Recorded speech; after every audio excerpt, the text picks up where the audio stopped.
Alors, est-ce que ça t'est déjà arrivé d'avoir envie de tout plaquer ou est-ce que tu es en plein dedans? Euh, ben, T'es arrivé au bon endroit, puisque c'est le sujet du jour. Bonjour, je suis Céline Fournier, je suis enseignante de sagesse cyclique et de danse d'ancrage. Et j'accompagne les femmes à se retrouver, se recentrer et reprendre le chemin de leur vie. Alors je vais vous laisser le temps d'arriver, et puis moi je vais partager la vidéo en même temps. Si vous avez, faites-moi des petits coucous pour me dire quand vous arrivez.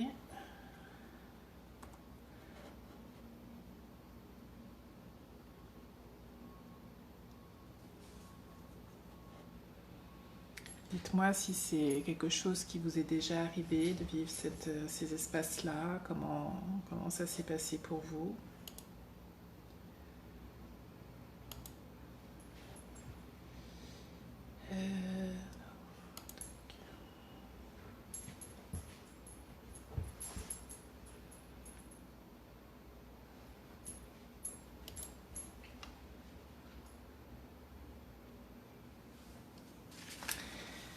Alors, vivre, avoir envie de tout plaquer. Qui n'a jamais eu cette idée-là en tête? C'est quelque chose qui parfois ne passe que lors d'un instant, et puis des fois ça s'installe sur du plus long terme. Et ça peut voilà, être le reflet de quelque chose, un mal-être, ou quelque chose qui ne nous convient plus dans notre vie. Donc c'est un moment qui demande beaucoup d'introspection.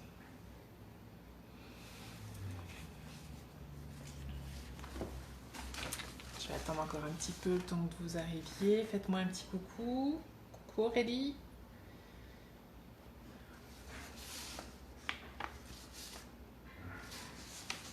Aujourd'hui, je vais vous donner, je vais vous expliquer moi, comment, parce que moi je suis passée par là aussi, comment je m'en suis sortie.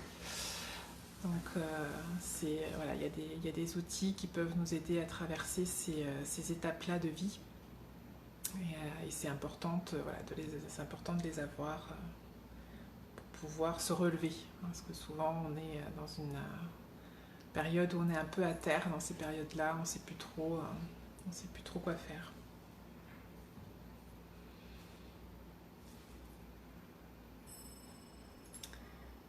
Alors, bon, je vais commencer, puis vous pourrez reprendre le live de toute façon, hein, puisqu'il sera sur la page.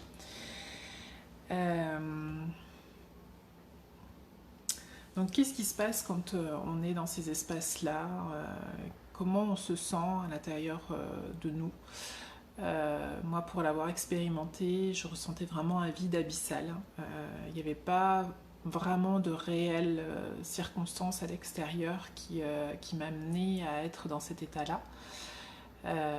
Bien que ça peut être le cas, hein, ça peut être un questionnement vis-à-vis de notre vie conjugale, ça peut être un questionnement vis-à-vis de notre vie professionnelle qui ne nous convient plus.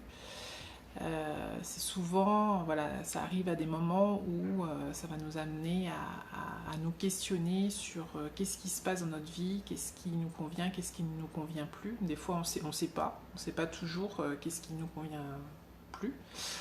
Moi, ça a été mon cas. Je savais pas. J'avais la sensation que les choses allaient bien, on va dire.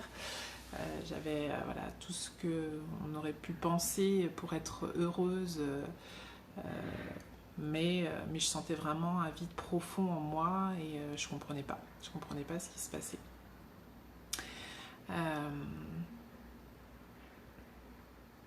Et donc dans ces moments-là, on pense qu'en partant très loin, en allant très loin, en quittant ce qu'on vit, ça sera mieux, ça sera différent, on pourra repartir sur des nouvelles bases, avec des nouvelles personnes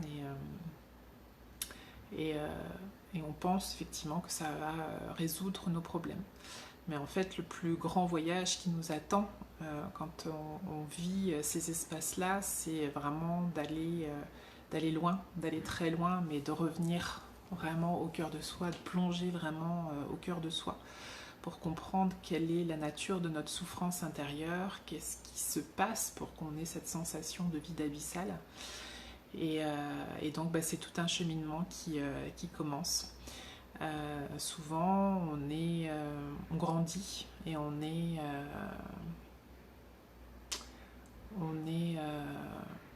avec l'histoire de notre famille, donc on est les enfants d'eux, et puis on trouve un conjoint et on est le conjoint d'eux, puis on a des enfants et on est les parents d'eux.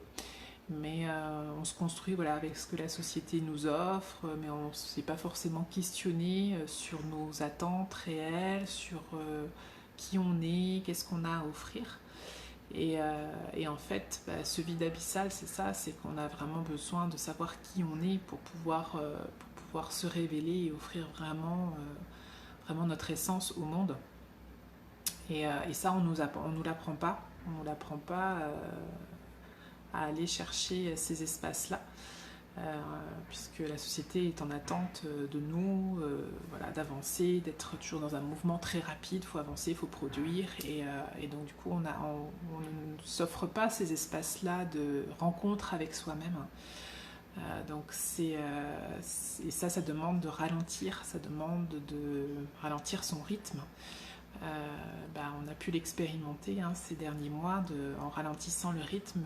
Qu'est-ce que ça venait chercher, il y a des émotions certainement qui sont revenues pour vous, donc c'est le fait de créer ces espaces, d'ouvrir des espaces où c'est pas qu'il n'y a rien, mais on ouvre un espace au possible en fait.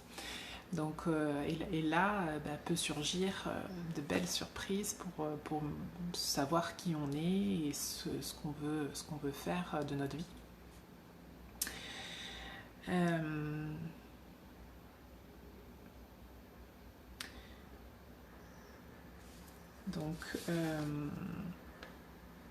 Moi, pour ma part, c'est comme je vous disais tout à l'heure, c'est arrivé à un moment, il y a quelques années.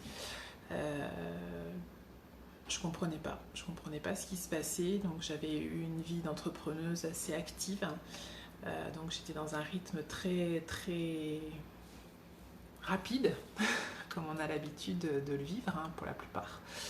Et puis j'ai eu la grande chance de devenir maman, et c'est vrai qu'à ce moment-là j'ai commencé à ralentir le rythme pour me mettre au rythme de ma fille. Donc j'ai changé mon entreprise pour avoir une entreprise moins prenante à ce moment-là. Donc j'ai commencé à équilibrer, on va dire, l'aspect professionnel et l'aspect familial. Donc ça a été pendant un temps, comme ça fonctionnait très bien. Et puis au bout de quelques temps, il manquait quelque chose.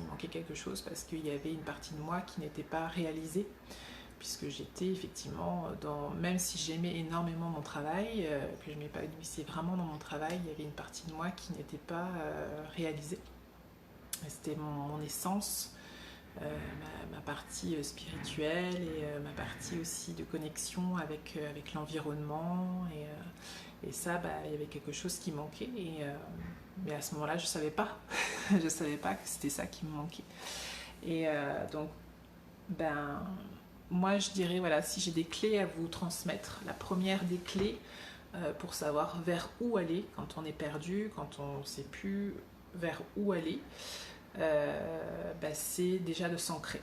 C'est vraiment la clé primordiale. S'il n'y en a qu'une à retenir, c'est celle-ci, c'est l'ancrage. Quand on est perdu, on va se laisser balloter par le flot extérieur, on va se laisser influencer par ce que les autres peuvent penser qui va être mieux pour nous. Donc au début, comme on ne sait pas, on va essayer d'écouter, de voir les versions de chacun, et de voir ce qui peut résonner avec ce qu'on est, et jusqu'à un moment où éventuellement notre âme va être accrochée à quelque chose, et vraiment, la première des choses, bah, c'est de se recentrer. Alors comment on se recentre? C'est très simple, hein, c'est d'ouvrir justement ces espaces, de quitter le mode à 100 à l'heure où on ne laisse pas d'espace au repos, où on est tout le temps en action. On ne peut pas laisser l'ouverture de savoir ce dont on a besoin si on ne se laisse pas ces espaces-là. Donc revenir à l'ancrage, c'est ça, c'est par la méditation sous toutes ses formes. Donc moi, ce qui me convient le mieux, c'est la danse. Moi, je suis une passionnée de danse et même à ce moment-là, je faisais beaucoup de danse africaine, des heures par semaine. Vraiment, ça me faisait énormément de bien, mais c'était pas encore suffisant pour me centrer. Voilà, j'étais dans une danse qui m'amenait vraiment dans la joie quand je le faisais. Et puis après, dès que c'était terminé, je repartais dans ce vide abyssal. Donc c'est arriver à revenir dans chaque moment, chaque minute de sa vie, à être dans ces espaces de bien-être.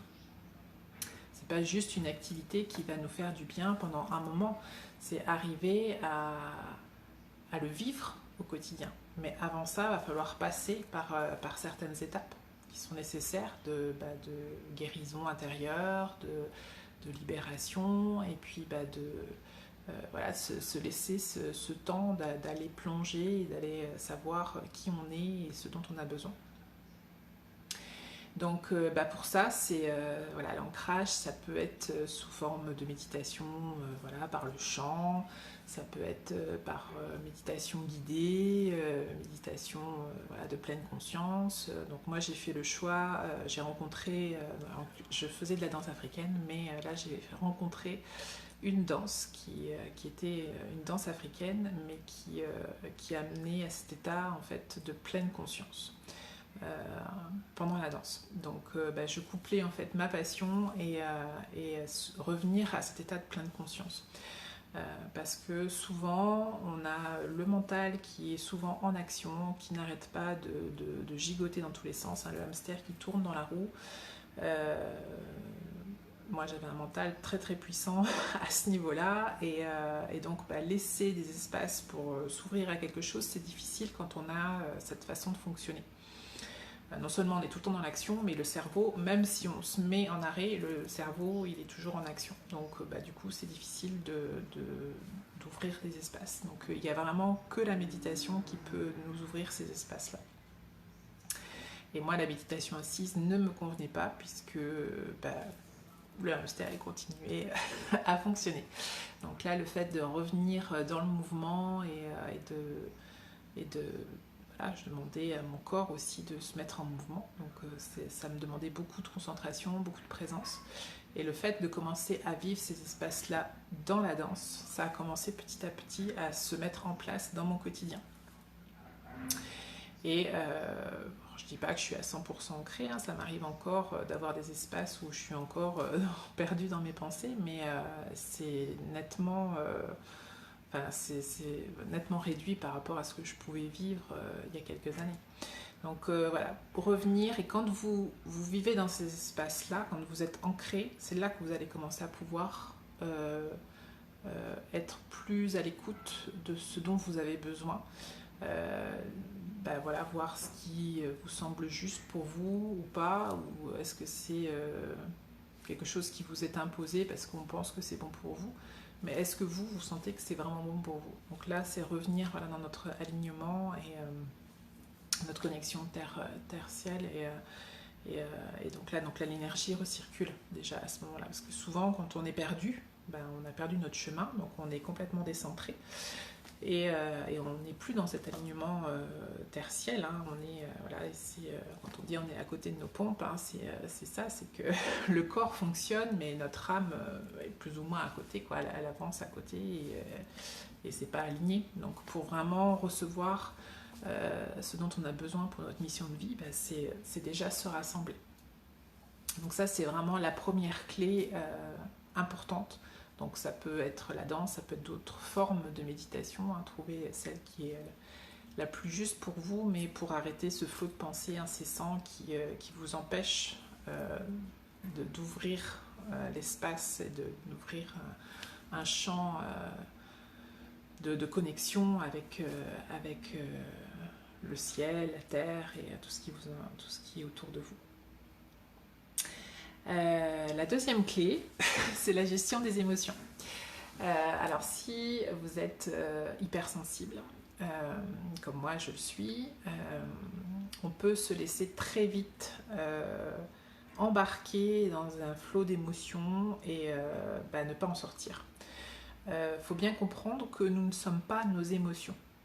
Les émotions nous traversent et on les accueille avec ce qu'elles ont comme message à nous transmettre. On amène la guérison par rapport à ce qu'il y a à faire, à vivre, et puis ça passe. Par contre, si l'émotion, elle est là et on recoince tout, on la laisse pas s'exprimer, on remet un tapis dessus et on lui dit non mais tout va bien, continue à avancer, souris et la vie est belle, ça ira un temps et puis à un moment donné votre corps il va commencer à s'exprimer parce qu'il va dire j'en ai marre que tu t'occupes pas de moi, tu t'occupes pas de ce que je ressens. Imaginez voilà, une petite fille ou un petit garçon qui est à côté de vous, qui pleure et qui lui dit oh mais c'est pas grave, allez avance. Il y a un moment où ça va être un peu compliqué quoi. Donc, mais pour autant, voilà, c'est quand on est dans ces espaces-là, c'est peu importe si ça nous fait pleurer, peu importe si ça nous fait nous mettre en colère, peu importe si ça nous fait rire aux éclats. Voilà, c'est libérer les émotions et les laisser exister pour pas qu'elles prennent des proportions qui ne sont plus gérables après. Mais voilà, tout en ayant bien la conscience que vous n'êtes pas cette émotion, que c'est juste quelque chose qui vous traverse et qui vous amène un message.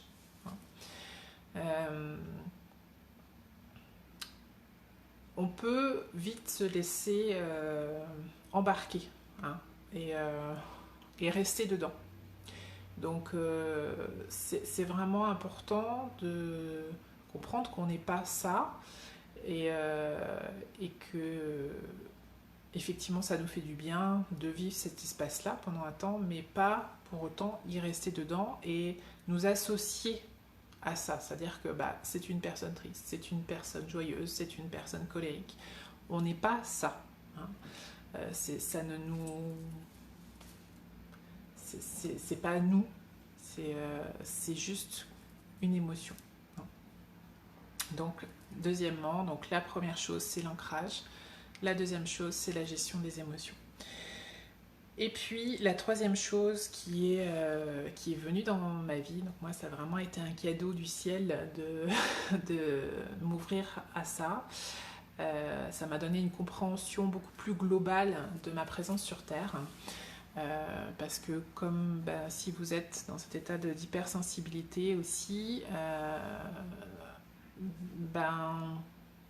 moi je me suis longtemps demandé ce que je faisais là.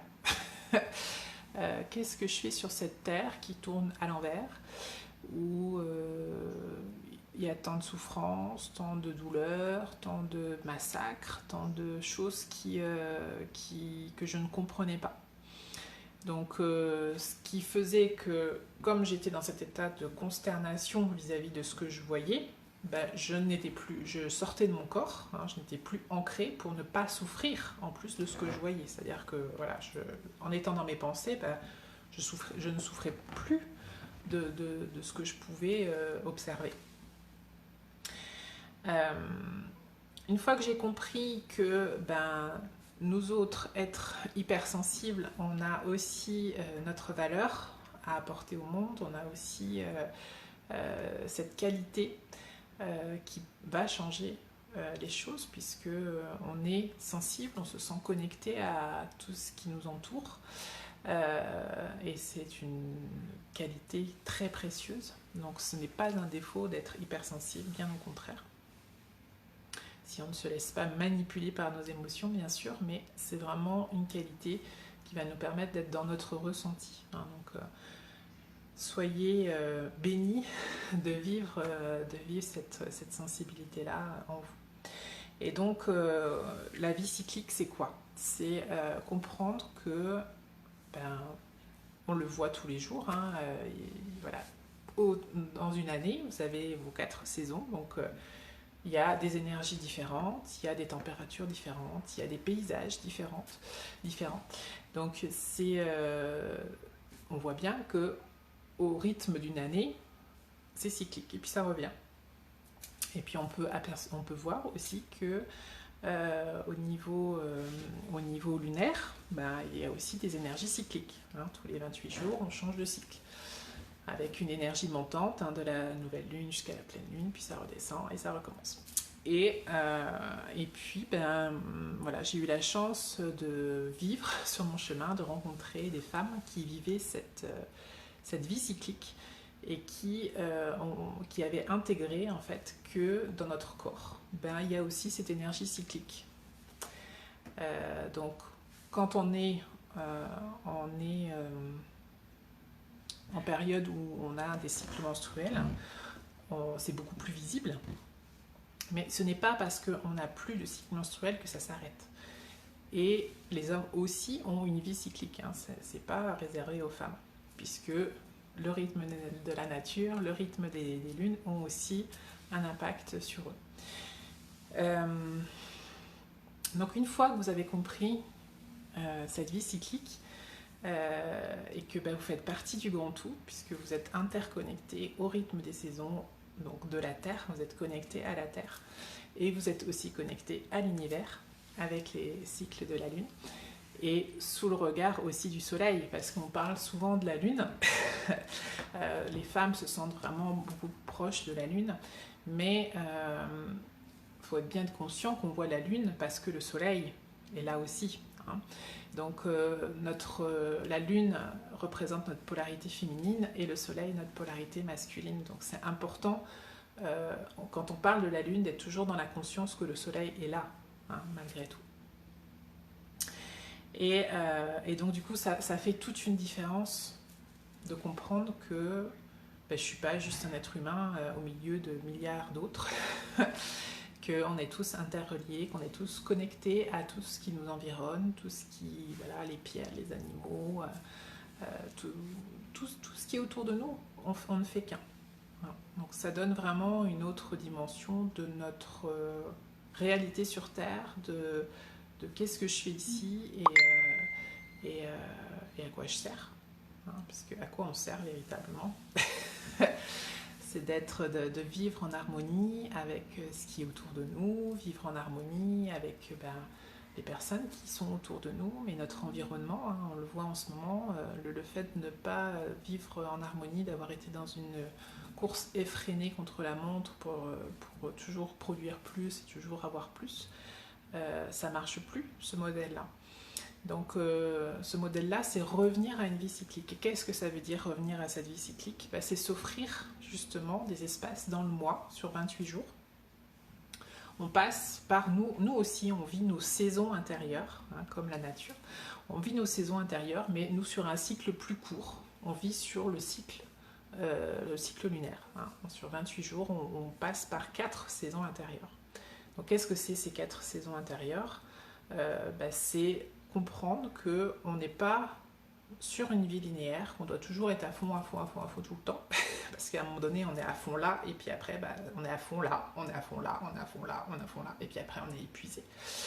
Donc cette vie cyclique, c'est comprendre que y a des moments où on va être à 4000%, il y a d'autres moments où on sera meilleur en étant vraiment dans notre relationnel, on sera meilleur à aller vivre vers les autres, on sera vraiment très à l'aise.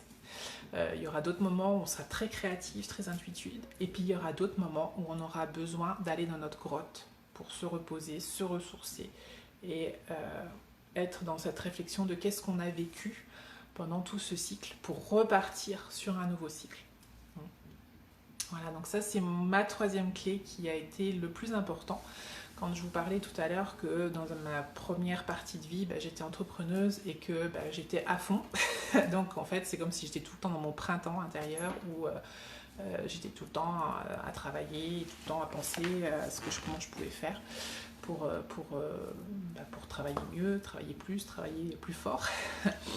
Puis l'arrivée de ma fille m'a amenée dans cet espace voilà, d'été intérieur, moi je l'appelle comme ça, où on est plus dans cet état de connecter avec, de prendre soin. Alors même si on n'est pas maman, hein, c'est prendre soin, c'est pas forcément prendre soin de ses enfants, mais ça peut être prendre soin de son conjoint, ça peut être prendre soin de ses parents, prendre soin de ses amis. Voilà, il y a d'autres manières de vivre ce rôle de maman en nous en fait, hein, même de nos animaux. Hein. Mais voilà, donc je vivais avec ce printemps et cet été d'intérieur, mais il manquait 2 saisons dans ma vie. Il manquait l'automne, qui était ma créativité. Comment je me réalisais moi à travers ce que j'étais. Qu'est-ce que j'avais à offrir au monde, quelle était ma couleur, et voilà, comment j'avais envie de me réaliser sur un plan plus spirituel, sur un plan plus intuitif. Et puis la saison qui n'était pas réalisée, c'était l'hiver. L'hiver où je ne m'autorisais pas à m'offrir du repos. Ce qui fait qu'à un moment donné, ça explose. Parce qu'on ne peut plus. On ne peut pas tourner sur 2 saisons. Vous imaginez la nature, voilà, donc il y a les bourgeons qui arrivent, puis les fruits, et puis hop, on repart sur les bourgeons, et puis les fruits, et les bourgeons, et les fruits. C'est pas possible, la nature, vous ne pouvez pas lui demander ça. Il y a bien un moment donné où elle a besoin de lâcher prise, de lâcher voilà, ce qui a été fait, lâcher les feuilles, prendre du recul par rapport à ce qui s'est passé, et puis aller à l'intérieur, hein, comme fait l'hiver. C'est pas parce qu'il se passe pas grand chose à l'intérieur au niveau de l'hiver que la terre n'est pas en préparation pour notre printemps. Donc nous, on a besoin aussi de vivre ces espaces-là. On n'est pas que des personnes qui devons travailler, on n'est pas que des personnes qui devons s'occuper des autres, mais on a aussi besoin de s'occuper de nous. Et ça, c'est la priorité, si on veut mieux s'occuper des autres. Et puis créer vraiment ces espaces où on est au ralenti. Voilà. Alors comment faire Comment faire pour arriver à vivre ces 4 saisons intérieures qui va nous emmener à ne pas faire tout exploser de notre vie. Comment arriver à concilier, même s'il y a des choses qui ne vont pas, parce que ça ne veut pas dire qu'il ne faut pas prendre en considération les choses qui ne vont pas, mais il faut déjà se rassembler pour pouvoir prendre ensuite des décisions de quitter notre conjoint, de quitter notre travail, ou de remettre à jour des choses, et de dire voilà, moi j'en suis là, ça ne me correspond plus, qu'est-ce que tu en penses toi, qu'est-ce que tu attends pour avancer, hein, que ce soit un conjoint ou que ce soit une personne avec qui on travaille. C'est de remettre à jour plutôt que au bout d'un moment de s'affaisser, de plus rien supporter, ou de se mettre en colère, ou avoir envie de tout quitter. C'est peut-être essayer ces espaces-là. Si ça ne fonctionne pas, c'est de prendre des décisions, mais en étant bien centré. Hein. Pas dire puisque c'est ça, je m'en vais, et puis on verra bien, quoi. C'est de prendre la décision vraiment en pleine conscience. Hein, c'est vraiment important. Donc tout à l'heure, je vous donnerai une petite clé bonus qui est importante quand même à savoir. Mais donc là, je voulais vous parler de comment faire pour revenir, se recentrer quand on est dans ces espaces-là où on a envie de tout plaquer. Donc moi, là, j'ai créé un programme sur 28 jours. Hein, comme je vous ai expliqué, on a 4 saisons intérieures sur 28 jours.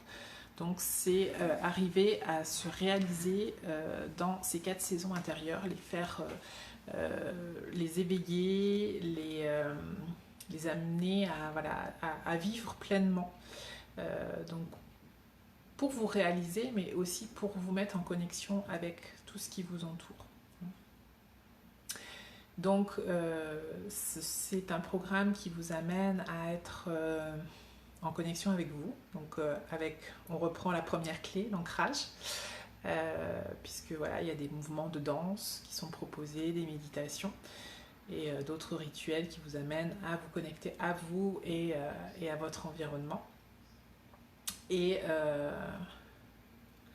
c'est 28 jours qui vous permettent de vous recentrer et de gérer vos émotions aussi, puisque à partir du moment où vous allez être à l'écoute de vos besoins, vous allez voir que gérer vos émotions, ça va être beaucoup plus facile. Et puis la troisième clé dont je vous ai parlé, de cette fameuse vie cyclique, là vous allez la vivre véritablement au quotidien, chaque jour. Donc pour vous parler, donc, il y a 2 programmes différents. Il y a le programme autonome, donc Danse avec tes rythmes, où là vous allez recevoir le programme et puis vous pourrez le vivre tranquillement, à votre rythme, quand c'est bon pour vous.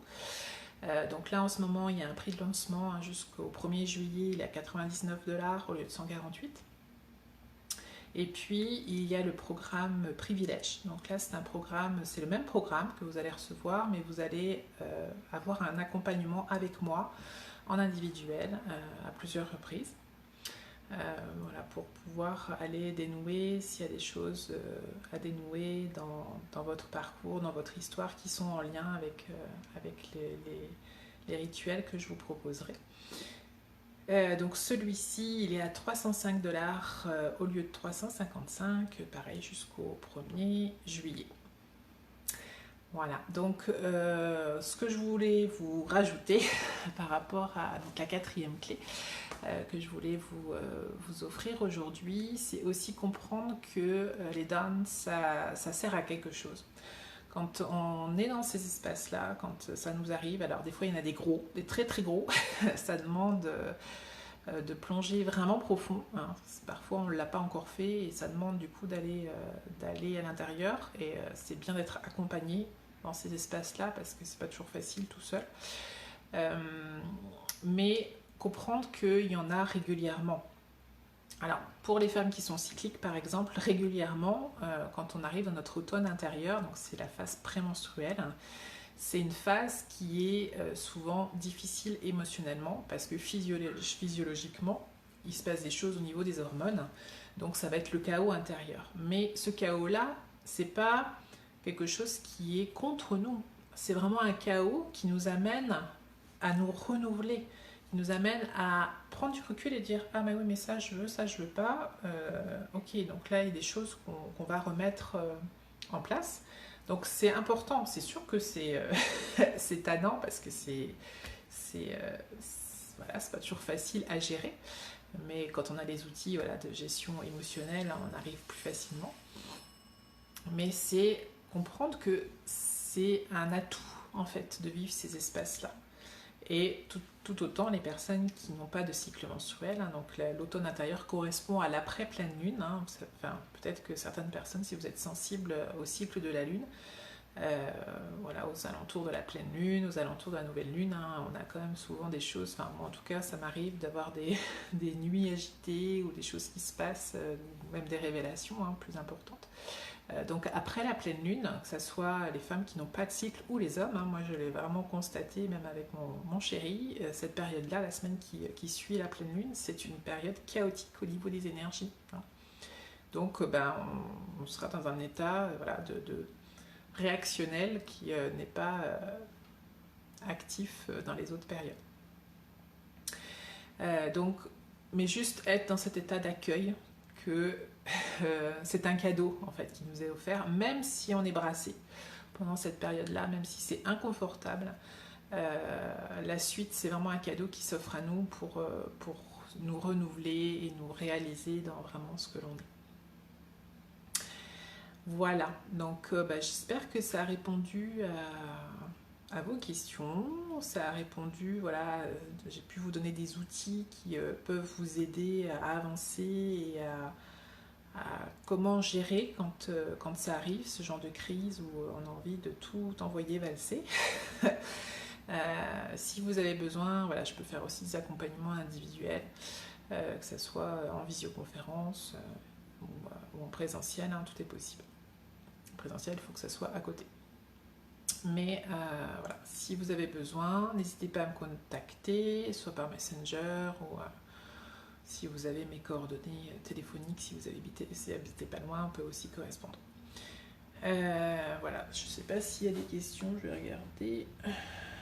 Il n'y a rien de particulier. Je ne sais pas si vous avez besoin de témoigner de quelque chose, si vous avez besoin de me dire, me poser des questions par rapport à quelque chose en particulier. Bon, de toute façon, même si ça vient plus tard, hein, n'hésitez pas à me contacter pour m'en dire plus. Et puis voilà. Bon, bah, j'espère que prenez soin de vous. Si vous êtes dans ces espaces-là, n'hésitez pas, que ce soit moi ou quelqu'un d'autre, mais faites-vous accompagner parce que c'est vraiment pas simple de vivre seul et de reprendre notre route. Hein. On a vraiment besoin d'avoir quelqu'un qui nous remette sur notre chemin. Voilà, je vous embrasse et puis je vous dis à très bientôt.